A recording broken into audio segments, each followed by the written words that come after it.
সৃষ্টিগুলি আল্লাহকে সেজদা দেয়, সূর্য আল্লাহকে সেজদা দেয়, চাঁদ আল্লাহকে সেজদা দেয়।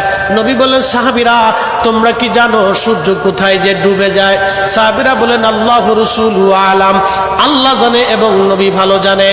আল্লাহ নবী বললেন, সাহাবীরা রে, সূর্য যেতে যেতে আরশে মুআল্লার নিচে যায় আল্লাহকে সেজদা দিয়া সুবহানা রাব্বিল আলা বলে সূর্য পড়তে থাকে, আর সুবহানা রাব্বিল আলা বলে সূর্য তাসবিহ পড়তে থাকে, আর বলে, হে রব, আপনি যদি অনুমতি দেন পৃথিবীবাসীর জন্য আবার আলো নিয়ে ফিরে যাব, আর অনুমতি যদি না দেন আমি আপনার কুদরতি কদমে সেজদায় পড়ে পড়ে কাঁদতে থাকবো।